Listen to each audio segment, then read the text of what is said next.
Euskadi Irratia.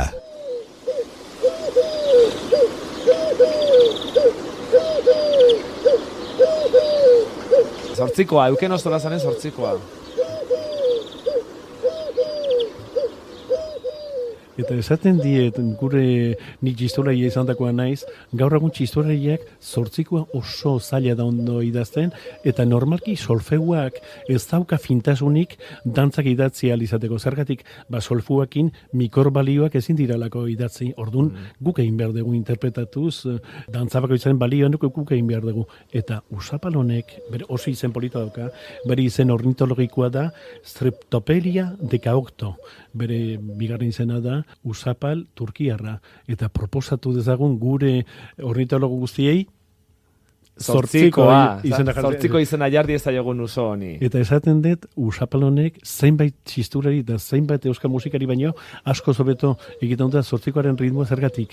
Zortzikoaren ritmoan aurreneko kortxea bestia baino motzagoa dalako. Mira, nola egiten. Tin, tin, tin, tin, tin, tin, tin. Da txistura iregi asko egiten dut horrela. Tin, tin, tin. Tin, tin, tin. Lehenbizikoa motzagoa da, beraz. Lehenbizikoa motzagoa. Beraz, Euken proposatu beharko genuke musika eskolatan jar dezatela, txori honen zortziko hau, oso proposamen erritmoa ikas ezaten.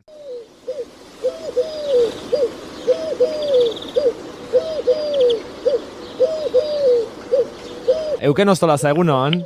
Egunon, bonjour, zer modu Euken. Zer iruditzen usapal horren kantua? Ez alda oso gure ritmo baten kadentzia zatu? Entzun dezagun berriz ere hor usapala. Bai, hau zoragarria da Euken.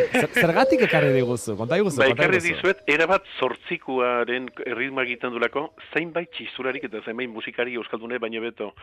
Zortzikoa zaitasun txiki bat dauka, guk buruz egiten dugu eta gure estrategia da, 5 kortxeatan idazten da, baina 5 kortxeak ez dira berdinak, aurrenekoa motzagoa da. Hori gertatzen da, dantza askorekin, solfeoari fintasuna falta zaio mikorbala horiek ezin dira idatzi, eta orduan, baltza eta roka eta tangoa eta dana buruz egin behar dira.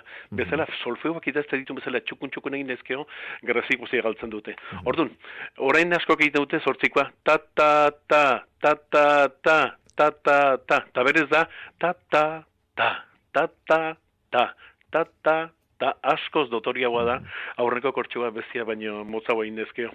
Eta proposatzen diet gure ornitologian aditua diren asko eta oso jende hona dago Euskal Herrian, bere itzulitako izena jarritzaio usapal turkiarra, baina nik uste hori baina askoz lehenago merezi dula zortzikoa jartzia. Zortzikoa. Arrarua da, naturan horren ondo jotako zortziko bat entzutia. Eta musikan ere bai, zoritxarrez. Beraz, zortziko izena jartzea proposatzen du Euken Ostolazak, guk orain arte usapal deitzen diegun animali hori, ezta? Usapal turkiarra.